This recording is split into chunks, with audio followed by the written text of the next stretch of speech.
Dicen que los grandes escándalos del reino nunca comienzan con gritos, sino con un susurro.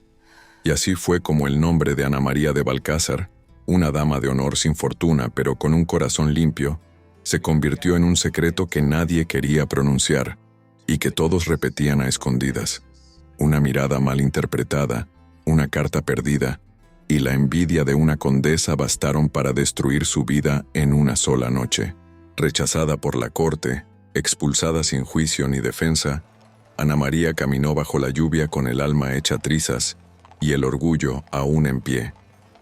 No llevaba joyas, ni criados, ni esperanzas, solo un camafeo con el retrato de su madre y la fe ciega de que, en algún lugar, el cielo aún recordaba su nombre. El destino la llevó hasta un castillo olvidado, donde un duque viudo, don Antonio Manuel de Arriaga, vivía rodeado de sombras y silencios. Esa noche, cuando sus caminos se cruzaron, ni él sabía que la muchacha cambiaría su exilio, ni ella, que aquel hombre herido se convertiría en su salvación. Quédate hasta el final y descubre cómo el amor más puro puede nacer en el lugar donde el mundo ya no mira. En el Palacio de los Soles, donde las lámparas de cristal nunca se apagaban y el perfume de las gardenias se confundía con el del poder, Ana María de Balcázar aprendió desde joven a caminar sin hacer ruido. Era hija de un general y de una dama caída en desgracia, un linaje demasiado incierto para una corte que vivía de apariencias. Sin embargo, su discreción, su voz suave y esa mirada serena que nunca pedía nada, la habían hecho merecedora de un pequeño lugar junto a las damas de la reina. Su vida se reducía a bordar, leer cartas ajenas y sonreír cuando era necesario. Hasta que un rumor, uno solo, bastó para que el castillo que sostenía su mundo comenzara a derrumbarse. Todo empezó en la víspera del baile de primavera, cuando la condesa Beatriz de Soria, mujer de sonrisa amable y corazón de hielo, descubrió que el príncipe heredero había dejado una carta en la mesa de Ana María. Una simple nota de agradecimiento por haber cuidado de su madre enferma durante una visita, pero en una corte que se alimentaba de escándalos, aquello sonaba a traición. Beatriz lo sabía, y en la guerra silenciosa de los salones, la verdad rara vez importaba más que el espectáculo. Esa misma noche, durante el baile, la música se detuvo apenas un instante. Un murmullo corrió entre las columnas doradas como una corriente invisible. Ana María sintió el peso de 100 miradas sobre sus hombros. El príncipe evitó su mirada, y la reina, una mujer conocida por su compostura, dejó caer su abanico al suelo, signo inequívoco de desaprobación. En la corte, aquel gesto equivalía a una sentencia. Horas después, en un salón en penumbra, la condesa Beatriz fingía compasión mientras presentaba su preocupación al Consejo Real. La joven Balcázar ha confundido la gratitud con el deseo, y el deber con la ambición. No es culpa suya, sino de su sangre. Nadie se atrevió a contradecirla. El general Balcázar había muerto años atrás en una batalla sin gloria, y la madre de Ana María, enferma, vivía recluida en un convento. No había nadie que la defendiera. En cuestión de horas, el rumor se convirtió en decreto. Ana María debía abandonar la corte por tiempo indefinido. No hubo juicio. No hubo despedida. Solo una orden fría y una escolta discreta para evitar el escándalo público. Al amanecer, la joven empaquetó sus pocas pertenencias: un vestido de lino, una Biblia, un pañuelo bordado y un pequeño camafeo con el retrato de su madre, y salió del Palacio de los Soles por la puerta lateral, la misma por la que solían salir los sirvientes. El carruaje la dejó en el borde del camino real, bajo una lluvia fina que parecía llorar por ella. Los cascos de los caballos se alejaron y el silencio se hizo absoluto. Por primera vez en su vida, Ana María estaba sola. El viento agitaba su capa empapada, el barro le manchaba los zapatos y la dignidad, esa corona invisible que aún conservaba, era lo único que la mantenía en pie. Caminó durante horas, sin rumbo. La carretera serpenteaba entre montañas y el horizonte se borraba entre la niebla. Pensó en volver al convento, donde su madre pasaba los últimos días, pero temió que su presencia solo le trajera vergüenza. Recordó las risas de las damas, los susurros que la siguieron por los pasillos. Dicen que fue el príncipe quien la quiso. No, fue ella quien lo buscó. Las palabras aún le dolían más que el frío, no por lo que decían, sino porque habían logrado hacerla dudar de sí misma. El tercer día de camino, el cielo se oscureció por completo. La tormenta estalló con furia sobre el valle, y cada relámpago iluminaba asombrosamente los restos de antiguas torres, ruinas perdidas entre los robles. El agua le calaba hasta los huesos, el hambre le hacía temblar las manos, y cuando por fin creyó ver una luz a lo lejos, sus piernas cedieron. Cayó de rodillas, el barro cubriendo su falda, los dedos aferrados al camafeo como si de él dependiera su vida. No sabía si fue el cansancio o la providencia, pero antes de desvanecerse distinguió una figura entre la lluvia. Un hombre alto, envuelto en un manto oscuro, sostenía un farol que brillaba débilmente en la noche. Su voz llegó hasta ella como un eco entre los truenos. ¿Quién va ahí? Ana María intentó responder, pero su voz se perdió entre el viento. El hombre se acercó, y en la penumbra, lo último que alcanzó a ver fue su mirada, seria, cansada, y por un instante, compasiva. Después, la oscuridad la envolvió por completo. A la mañana siguiente, despertaría en una habitación desconocida, con el olor a leña y la sensación de un destino completamente nuevo esperándola tras la ventana. Pero aún no lo sabía. En ese momento, solo existía la lluvia, el barro y una verdad que resonaba en su mente. Me arrebataron mi nombre, pero no mi alma. Cuando Ana María de Balcázar abrió los ojos, lo primero que sintió fue el olor a leña húmeda y a tomillo. El techo era bajo y de vigas antiguas. La pared encalada con manos cansadas. La ventana, pequeña y profunda, dejaba pasar una luz de plata que parecía flotar sobre las sábanas. No estaba en una posada ni en una cabaña de pastores.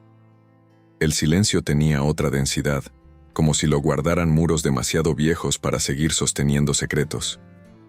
Despertó, dijo una voz grave, suave por hábito y no por carácter.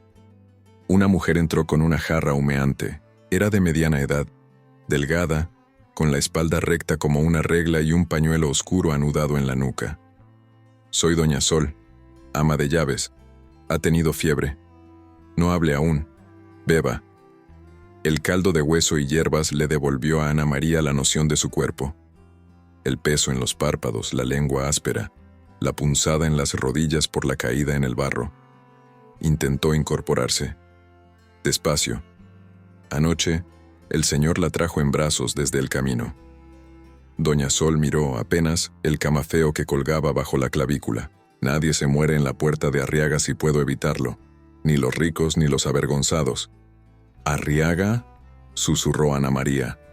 Castillo de los Arriaga. El nombre cayó con un peso antiguo.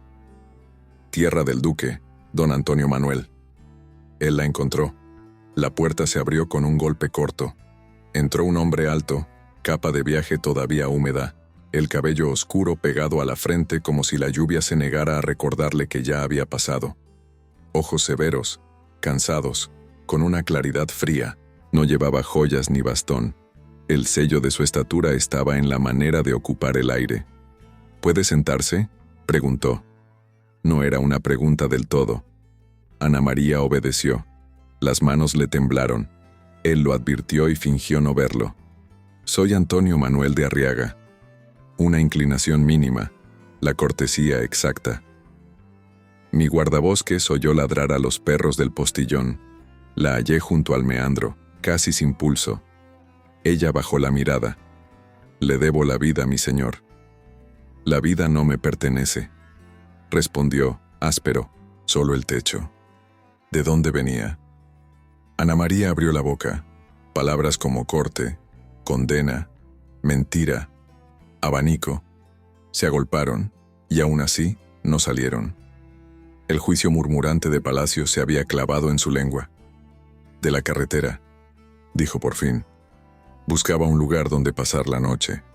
El duque asiento con una sombra de ironía en la comisura. Lo encontró. Descansará 2 días. Luego, decidirá si el norte o el sur la llaman más fuerte. Fue entonces cuando doña Sol carraspeó, como quien recuerda una regla. Mi señor, con la mirada señaló la puerta. El duque entendió. No era el salón de audiencias.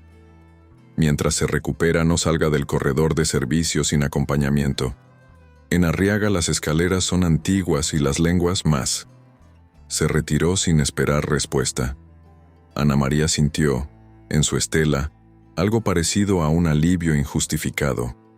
Un hombre así no ofrecía promesas, y sin embargo su presencia ordenaba el mundo. El segundo día, doña Sol abrió las contraventanas y el castillo se ofreció como un animal viejo que despierta a regañadientes. Torres de piedra pálida con musgo en las aristas, almenas mordidas por el viento, patios con fuentes secas, tapices oxidados por el sol, un reino sin trompetas, un ducado que alguna vez fue frontera y ahora sobrevivía de su memoria. Ana María reconoció, a lo lejos, viñas replantadas, huertos domados a pulso y un molino cojo. No parecía un señorío en ruina moral. Era, más bien, una casa grande sosteniéndose con dientes y uñas. Desde la enfermedad de la duquesa Leonor, nada es igual, explicó doña Sol sin adornos. La niña calló. Usted coma. ¿La niña? El tazón volvió a temblar en las manos de Ana María. ¿Hay una hija? Doña Leonor, 6 años. Ojos de enero. La ama de llaves apretó los labios. La casa no debe nombrar lo que el Señor no nombra. Coma. Ese mediodía, el corredor se llenó de pasos lentos, medidos. Doña Sol torció apenas el gesto. La señora doña Catalina, hermana del duque, la mujer que apareció llevaba terciopelo viejo muy bien cepillado. No era ostentación sino oficio de llevar la frente alta. Miró a Ana María con una frialdad pulida. Así que la lluvia nos regala pájaros. Sonrió sin alegría. ¿Nombre? Ana María de Balcázar. Balcázar. La sílaba arrastró ecos de listas, bailes, árboles genealógicos. Curioso apellido para alguien que venía de la carretera. Ana María no respondió. Doña Catalina dio 2 pasos más. Olió el cuarto como si el aire pudiera delatarla. Arriaga hospeda, sí, no adopta. Mientras viva bajo este techo, recuerde, la prudencia es la única corona que aceptamos de extraños. Se retiró con el mismo orden con el que había entrado. Cuando el pasillo volvió a quedarse en silencio, doña Sol se acercó y, sin tocarla, dejó sobre la mesa un pañuelo doblado. En Arriaga, los cuchillos cortan, pero el pan también. El tercer día, Ana María pidió bajar al patio. Los pies le pesaban, pero la lluvia había lavado en su piel algo más que el barro. Doña Sol aceptó, a condición de llevarla por las sombras. Pasaron por un corredor que olía a lino viejo y a cera de abejas. Bajaron una escalera de caracol tan estrecha que el pasado parecía subir por ella en sentido contrario. Cuando al fin el patio se abrió, Ana María comprendió por qué los mapas jamás dibujan la tristeza. La explanada era hermosa de una forma herida, un almendro torcido en una esquina, un pozo con brocal nuevo, un perro dormido a los pies del aljibe, y frente a ellos, un ala entera apuntalada con maderos. El invierno quebró la galería, dijo una voz masculina, menos áspera que la del duque, más acostumbrada a mandar hombres que a ordenar salones. Un guardapolvo en el brazo, manos del tamaño de ladrillos, barba recortada. Rodrigo, castellano, se inclinó apenas. Si tropieza, grita. Aquí caerse es deporte antiguo. Ana María sonrió por primera vez desde el Palacio de los Soles. Gritaré. Recorrieron el patio.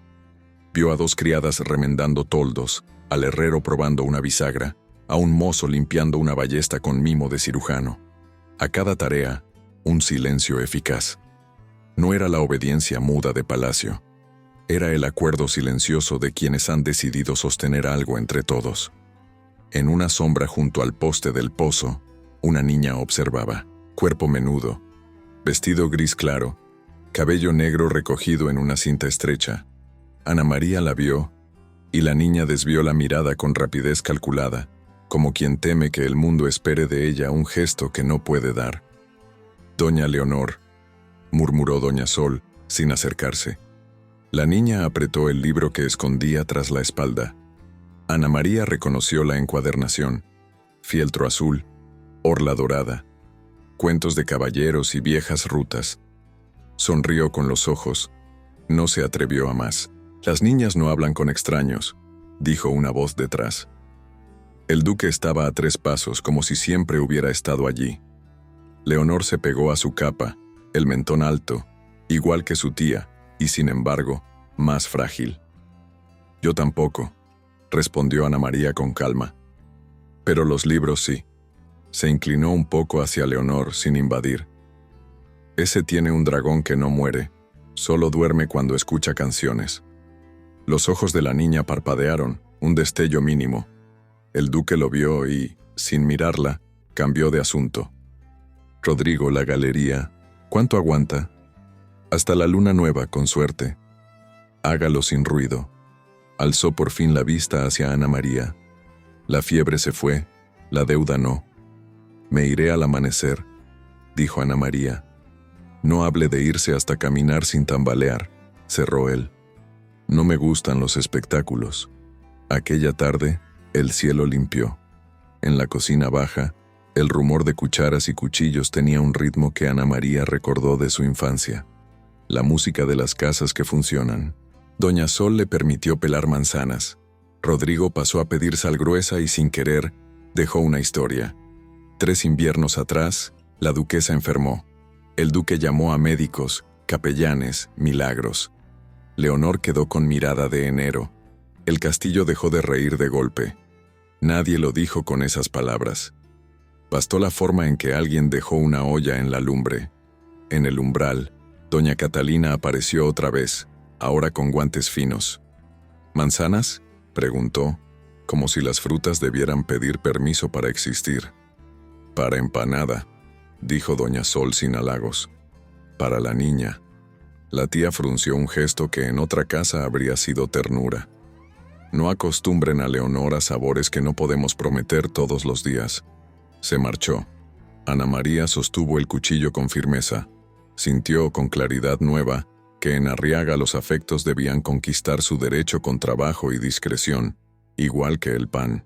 Al anochecer, doña Sol dejó sobre la mesilla una vela más gruesa de lo necesario. «Para leer», dijo, seca. Dentro del libro de Salmos, Ana María encontró algo que no era suyo. Un papel doblado 2 veces, escritura masculina, limpia, sin adornos. Quien busca refugio merece al menos no ser perseguido por su pasado. Esta casa exige 3 verdades: nombre, intención, silencio. El resto es asunto de Dios. No estaba firmado. No hacía falta. Ana María respiró hondo. Nombre, intención, silencio. Podía darlos. El nombre ya lo había dicho. La intención, sanar lo suficiente para valerse. El silencio.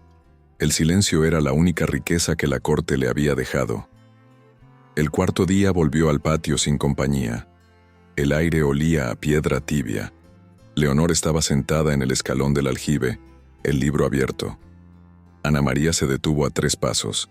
No habló. Silencio con forma de saludo. La niña hojeó sin leer. Luego murmuró: «El dragón no duerme. Se finge muerto». «Los dragones verdaderos prefieren la música al miedo», contestó Ana María. Leonor levantó la cabeza, un brillo que no era desafío. «¿Sabe cantar?» «Solo para la lluvia». La niña cerró el libro. «La cocina huele a manzanas. Tía dice que no. A veces se cocina lo que se puede, no lo que se debe». Ana María buscó en el bolsillo. «Tengo una cuerda. ¿Hacemos un arpa del pozo?» Fue Leonor quien dio el primer paso. Ataron hilos de cáñamo entre 2 argollas del brocal y con el metal frío como maestro, tensaron hasta que el aire vibró. El sonido fue pobre, dulce y obstinado, como las cosas que no se rinden. Leonor rió, apenas. El eco subió a la galería rota. Desde la sombra, Antonio Manuel observó sin ser visto. Rodrigo se acercó a su lado cruzado de brazos.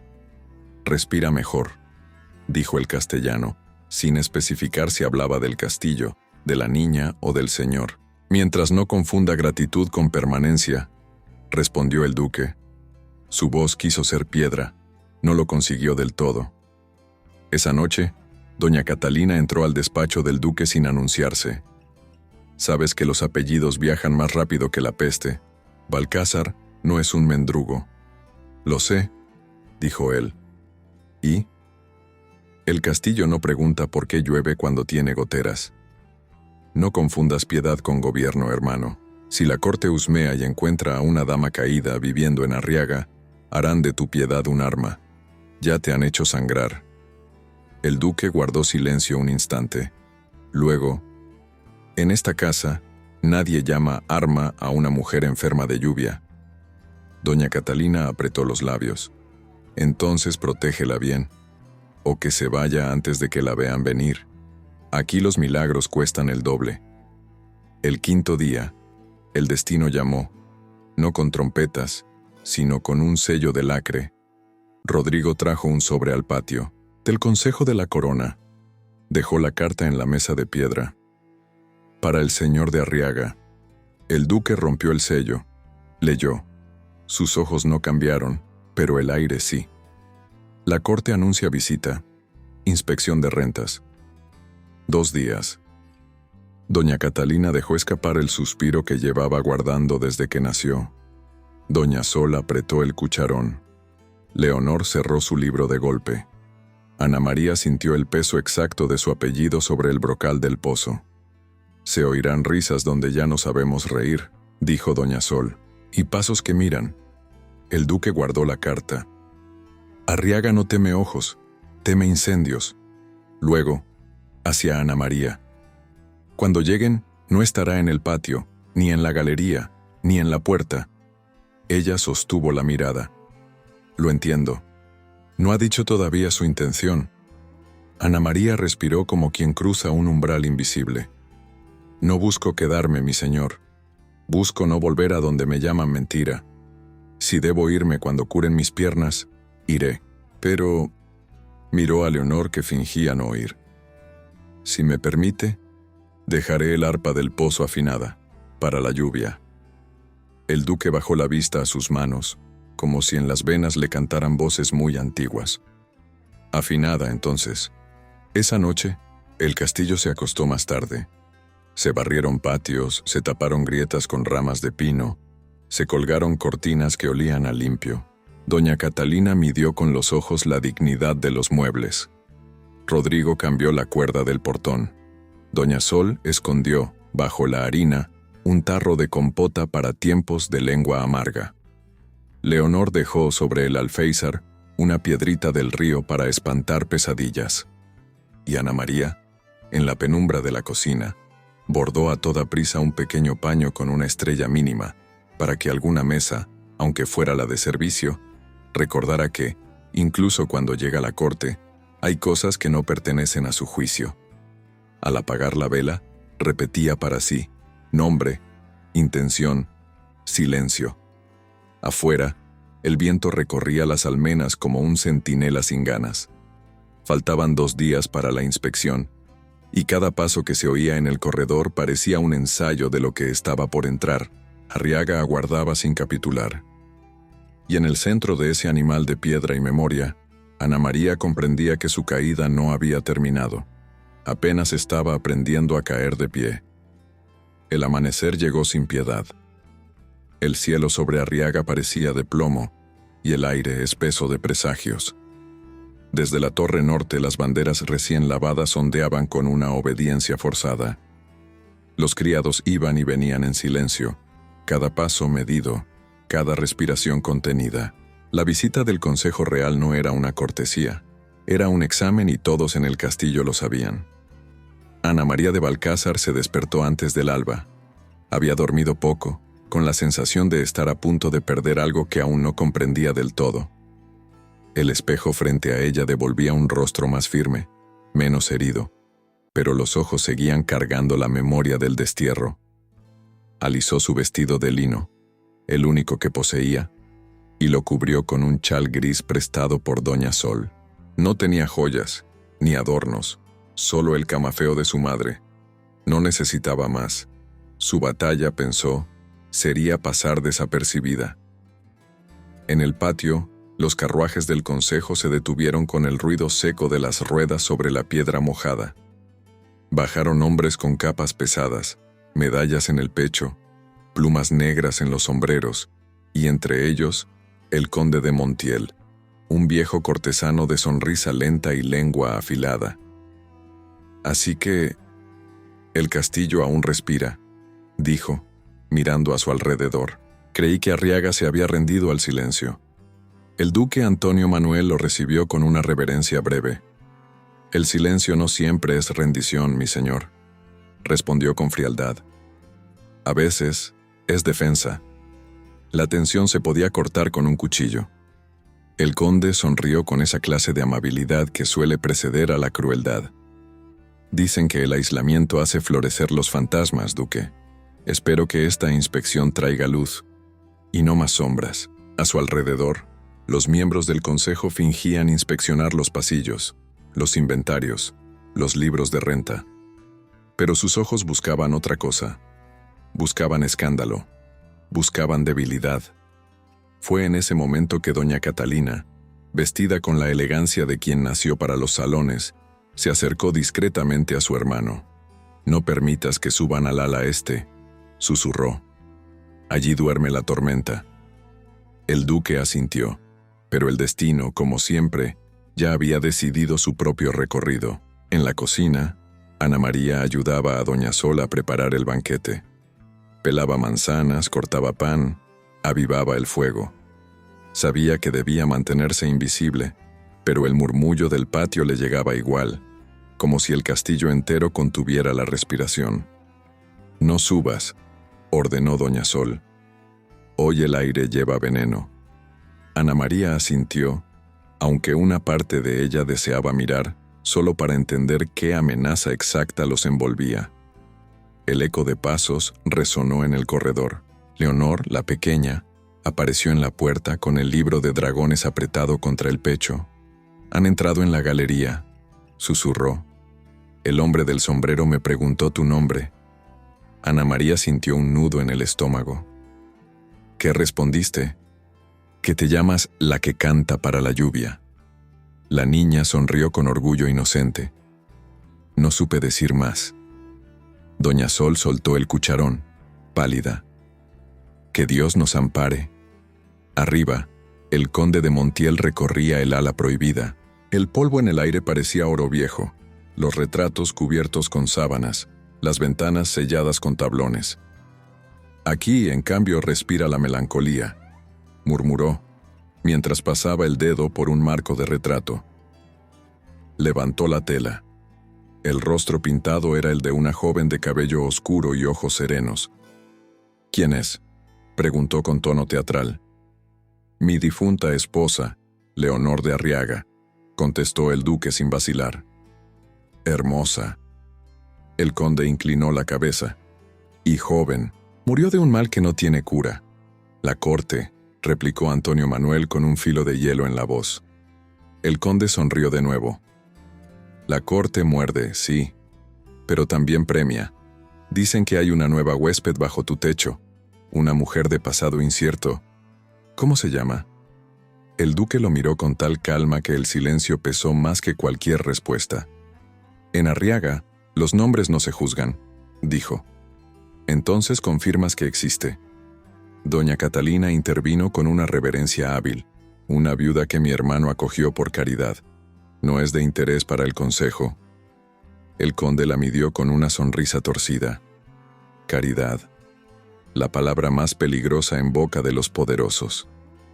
Horas más tarde, el banquete comenzó.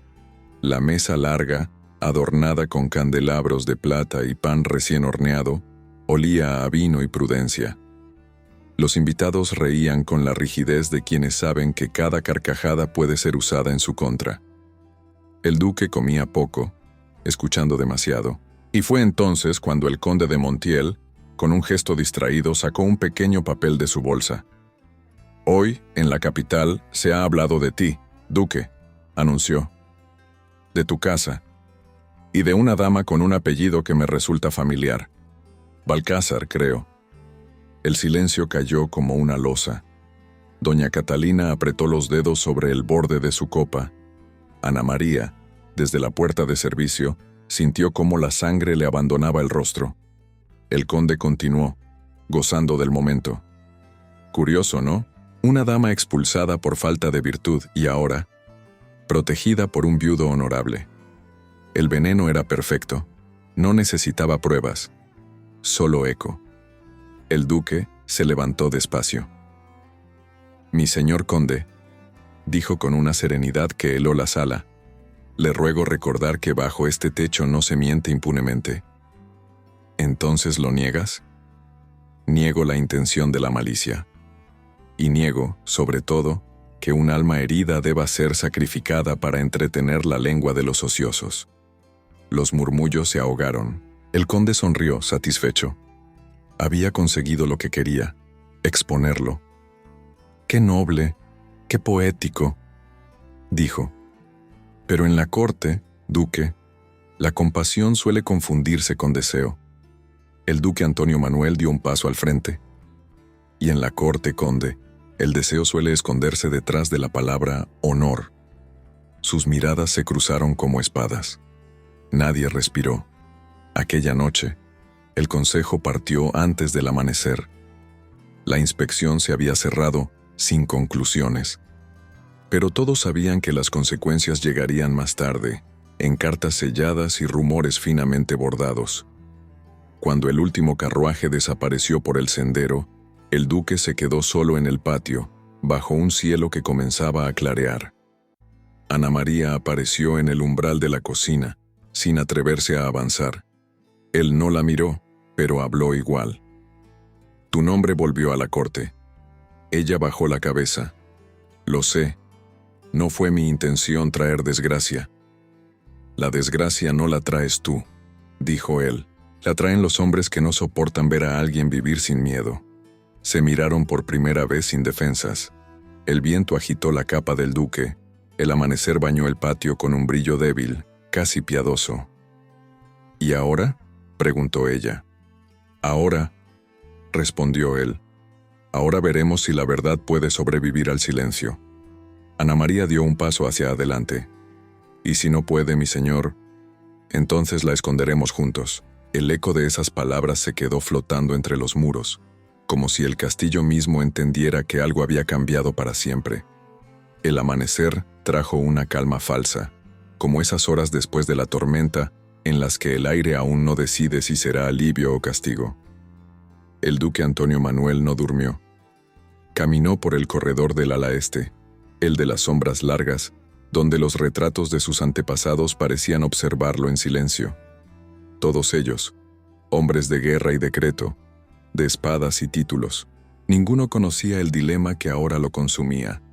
Luchar contra el enemigo visible era fácil. Resistir a los murmullos de la corte, imposible. La inspección había terminado, pero la herida estaba abierta. El conde de Montiel no había venido a revisar cuentas, sino a sembrar dudas, y lo había logrado. En los pueblos cercanos ya corrían versiones distintas. El duque protegió a su amante. La mujer caída vive en Arriaga. La hija de la vergüenza canta en la cocina del señor. El rumor, como el viento, no pedía permiso para entrar. En la cocina doña Sol movía las ollas con más fuerza de lo necesario. «Ya lo sabía», gruñó. «Cuando los de la corte huelen pan caliente, no tardan en convertirlo en ceniza». Ana María, a su lado, seguía amasando sin responder. Sus manos, pequeñas y firmes, repetían el gesto mecánico de quien intenta olvidar a fuerza de trabajo. «Si me marcho hoy», susurró, «dirán que fue por culpa». Doña Sol la miró con ternura vieja. Dirán lo que quieran, hija, siempre lo hacen, pero irse no lava la mentira, solo deja la silla vacía para que otro cuente tu historia. En el umbral apareció Leonor, la niña, con su trenza deshecha y los ojos llenos de decisión. «No te vayas», dijo.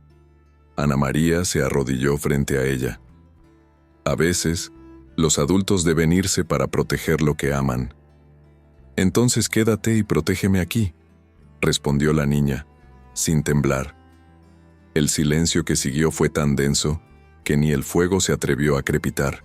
Mientras tanto, doña Catalina subía la escalera hacia el despacho de su hermano. «¿Tienes cartas?», dijo, sin ceremonias. Las dejó sobre la mesa, lacradas con el sello del consejo. El duque rompió la primera. Leyó sin cambiar el gesto, pero la rigidez en su mandíbula hablaba por él. El consejo lamenta informarle que su posición como regente de Arriaga será revisada.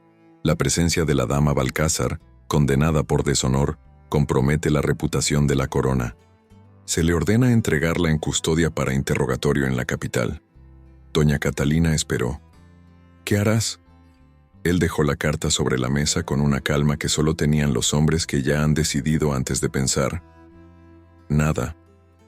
«Antonio», empezó ella, pero él la interrumpió. «No entregaré a una mujer que no ha hecho más que sobrevivir». La hermana lo observó, con la mezcla exacta de amor y miedo. «Entonces perderás Arriaga». «Tal vez», dijo él, «pero si la casa cae por proteger la verdad, no será ruina, será redención». Esa noche, la luna era un espejo roto. Ana María estaba en la galería, mirando hacia los campos dormidos. El aire olía a madera húmeda y promesas que duelen. Oyó pasos detrás. No se volvió. Sabía quién era. «La corte envió una orden», dijo el duque sin rodeos. «¿Para mí?». «Para ti. Para entregarte». Ana María cerró los ojos un instante. «Entonces es justo. No puedo arrastrarlo más». «No», replicó él. «Lo injusto es permitir que los mismos que te arrojaron al barro ahora decidan cuánto vales». Ella giró enfrentándolo. La luz de la luna dibujaba sombras en su rostro, haciendo que sus ojos parecieran más grandes, más decididos. «Si me quedo, lo perderás todo». «Ya lo perdí una vez», dijo él. «Cuando enterré a Leonor, creí que no quedaba nada que mereciera riesgo. Hasta que te vi caer del cielo como una acusación, y entendí que el honor no se defiende con miedo, sino con verdad». El silencio se quebró con un trueno lejano. Ana María dio un paso hacia él. «¿Qué harás?». «Esconderte, hasta que decida qué hacer con la carta». Ella negó con la cabeza. «Si me ocultas, confirmarán lo que sospechan. Y si te entrego, morirás en la corte antes de que te pregunten tu nombre». El duque bajó la voz firme. «Prefiero ser culpable de compasión que inocente de cobardía». Al amanecer, el castillo amaneció distinto. El viento soplaba desde el norte, trayendo el olor del mar lejano. Doña Catalina recorría los pasillos con un rosario entre los dedos. Doña Sol fingía ignorar lo que todos sabían. Ana María estaba desaparecida. El rumor corrió como fuego entre los muros. El duque la escondió. Los guardias buscaron en los establos, las bodegas, el molino. Nada. Solo el eco de pasos y una melodía. Una voz femenina, suave, salía del bosque cercano.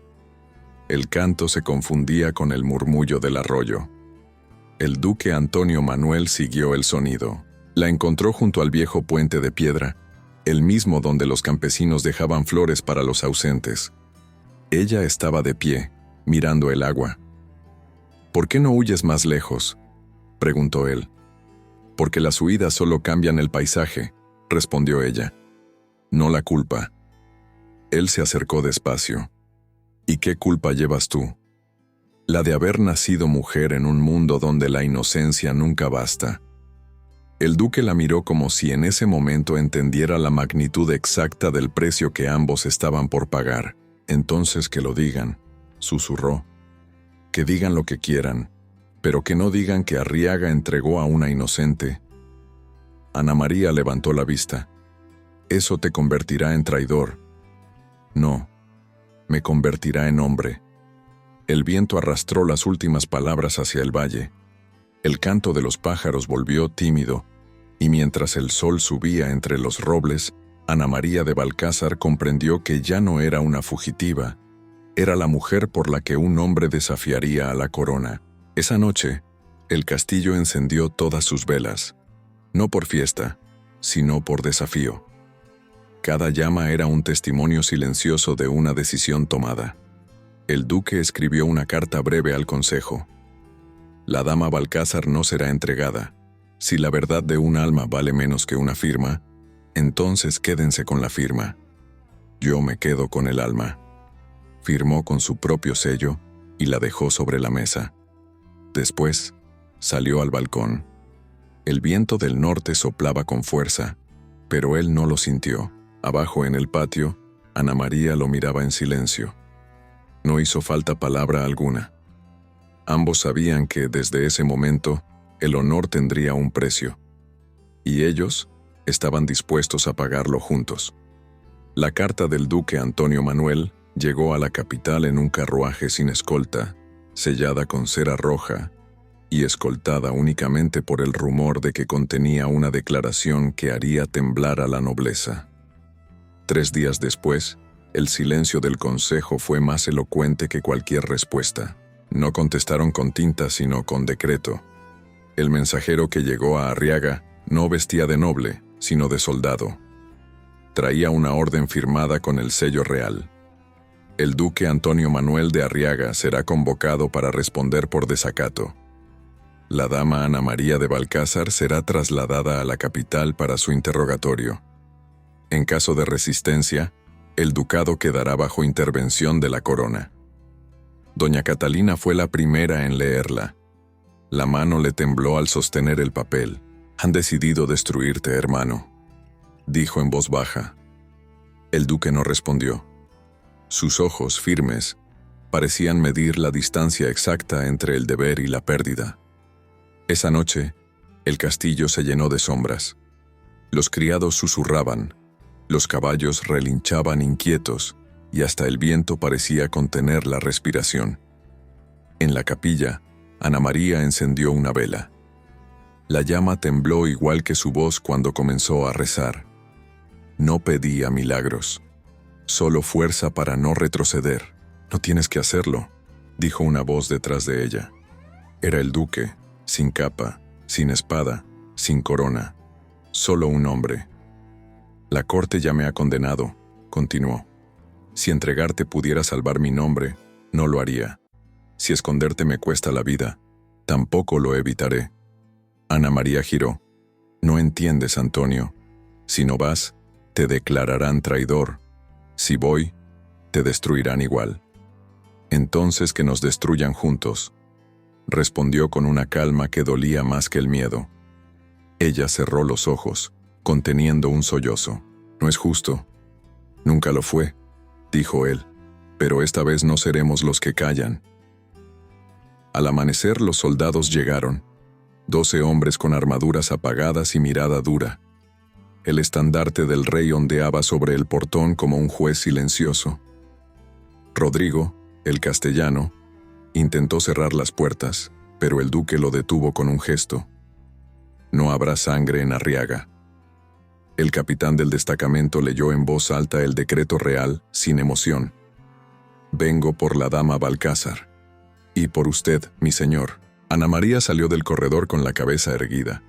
Llevaba un vestido sencillo, el cabello recogido, la dignidad intacta. «Soy yo», dijo. «No necesitan buscar más». El duque dio un paso adelante. «Ella no irá sola». El capitán lo miró desconcertado. «Mi orden es escoltarla, no a usted». «Entonces cambia tu orden», replicó el duque, «porque donde ella vaya, irá el nombre de Arriaga». Nadie se atrevió a discutir. Los portones se abrieron. El pueblo, reunido en la entrada, observaba en silencio. Algunos se santiguaban. Otros murmuraban plegarias. Nunca habían visto al duque caminar sin escolta, sin trono, sin orgullo, solo con propósito. El viaje hacia la capital duró 3 días.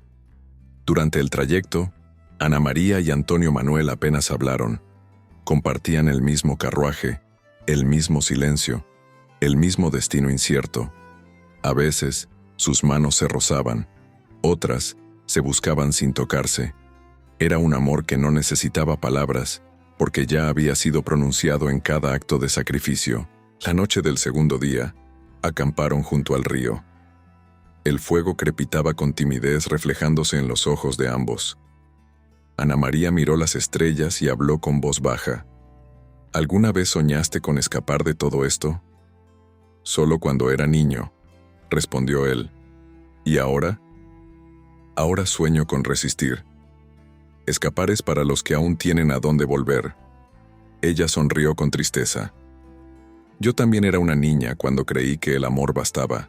Luego aprendí que el amor sin honor es prisión, y el honor sin amor, un funeral. El duque tomó su mano. Entonces hagamos que sean la misma cosa. Al tercer día, la capital apareció en el horizonte. Torres altas, campanas, la sombra dorada del palacio. Los soldados abrieron paso entre la multitud. Los rumores ya los precedían. El duque rebelde y su amante desterrada. Algunos aplaudían, otros insultaban. Era el precio de la desobediencia, convertirse en leyenda o en escándalo. Frente al consejo, Ana María fue presentada como acusada. El salón era un templo del juicio. Mármol blanco, ecos que repetían las palabras del poder. El duque se mantuvo a su lado.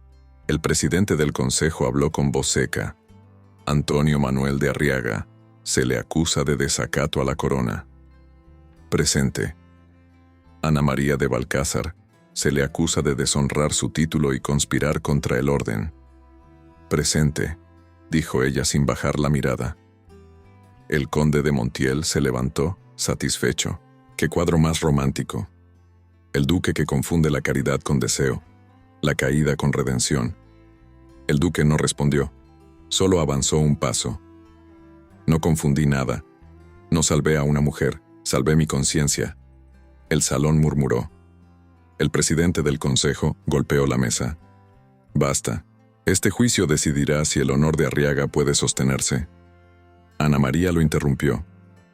No lo decidirá un juicio, ya lo decidió un acto. La frase cayó como un trueno. Por un instante, nadie respiró. El duque la miró, con la certeza de quien presencia algo que ni el poder puede borrar. Horas después, el consejo se retiró para deliberar.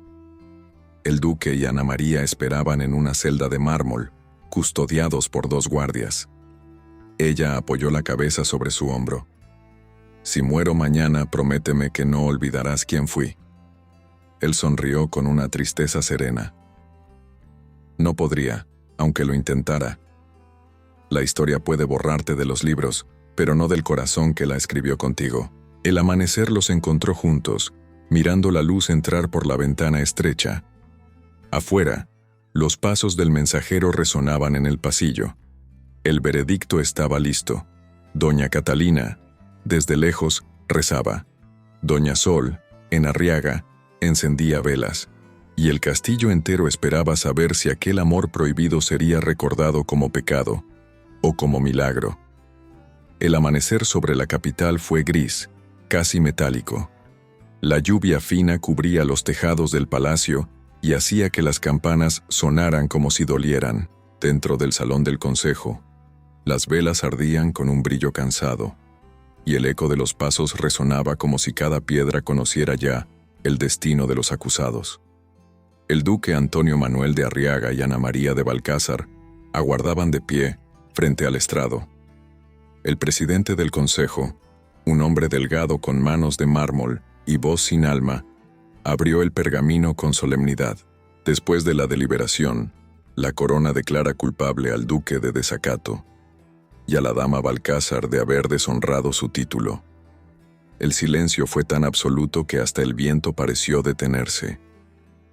Doña Catalina, presente entre los espectadores, apretó su pañuelo contra los labios para no gritar. Ana María bajó la cabeza, pero el duque no se movió. La sentencia, continuó el presidente, será la siguiente. El duque de Arriaga conservará la vida, pero será despojado de su título, de sus tierras y de toda distinción. La dama Balcázar será confinada en el convento de Santa Elicia, bajo voto de silencio perpetuo.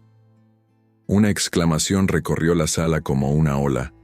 El conde de Montiel sonrió, satisfecho. La justicia, dijo, siempre encuentra su cauce. El duque levantó la mirada. No, respondió con calma glacial. Lo que ustedes llaman justicia, yo lo llamo miedo disfrazado. El presidente golpeó la mesa. Basta, la decisión está tomada. Entonces escríbala con mi sangre, replicó él, porque no dejaré que condenen a una mujer inocente para lavar la vergüenza de los poderosos. Los guardias se acercaron. Ana María lo tomó del brazo. Antonio, no, susurró. Ellos solo entienden de poder, no de verdad. Él giró hacia ella, mirándola con una ternura que ninguna sentencia podía borrar. Entonces que mi poder sea amarte sin miedo. Horas más tarde el duque fue llevado al calabozo inferior y Ana María, escoltada al carruaje que la conduciría al convento. El cielo se oscurecía y el sonido de las campanas acompañaba cada paso como una despedida anticipada. Antes de subir, ella pidió un momento. Se acercó al guardia. Solo una palabra, dijo, y sin esperar respuesta, se volvió hacia Antonio Manuel, que observaba desde la celda abierta en la torre. Sus miradas se encontraron a través de la lluvia. No había promesas, ni planes, ni esperanzas, solo la certeza de un amor que sobreviviría al silencio. Ana María levantó la voz, desafiando el viento. Si alguna vez escriben nuestra historia, que digan que fuimos culpables, pero de amar, no de mentir. El capitán le ordenó subir al carruaje. Ella lo hizo, sin mirar atrás. El duque, empapado por la lluvia, apoyó la frente en los barrotes. Sus labios se movieron, apenas un susurro. Y si el amor es pecado, que el cielo me condene contigo. Pasaron semanas. El nombre de Arriaga fue borrado de los registros de nobleza. Las tierras fueron repartidas. El castillo quedó vacío, salvo por doña Catalina y doña Sol, que mantenían encendidas las velas, como si esperaran un regreso imposible. En la capital, el conde de Montiel recibió un ascenso. Pero en el norte, el pueblo comenzó a contar otra versión, la del duque que renunció a todo por defender la inocencia de una mujer, la del amor que ni el rey pudo enterrar. Una noche, en el convento de Santa Elicia, Ana María despertó con un presentimiento. El aire olía a mar, aunque el mar quedaba a leguas de distancia. Se levantó, descalza, y caminó hasta la ventana. En el horizonte, vio una sombra acercarse entre la niebla, un jinete solitario sin estandarte. Los perros no ladraron. El portón del convento se abrió sin ruido. Ana María bajó las escaleras con el corazón latiendo como nunca. El hombre desmontó y se quitó la capa.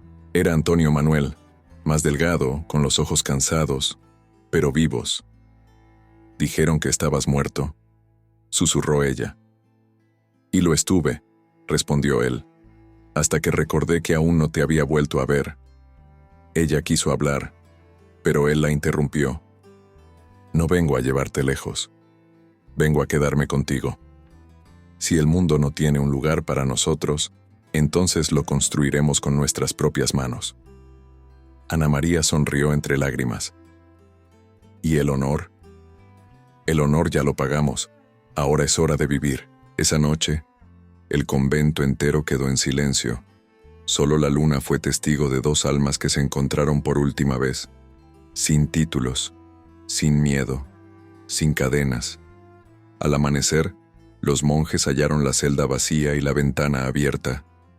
En el jardín, sobre la hierba húmeda, descansaban dos anillos enlazados y un pedazo de papel que decía: «El amor no se exilia, solo cambia de reino». Desde entonces, los campesinos dicen que en las noches de lluvia se escuchan pasos y risas en las ruinas del castillo de Arriaga, y que, Si uno se atreve a mirar, puede ver a una mujer de blanco y a un hombre con capa oscura cruzando juntos el puente de piedra, como si el tiempo los hubiera perdonado. Si esta historia tocó tu corazón, suscríbete a Crónicas de Coronas y Besos. Deja tu comentario contándonos desde dónde nos escuchas y comparte si también crees que el amor verdadero puede desafiar al poder.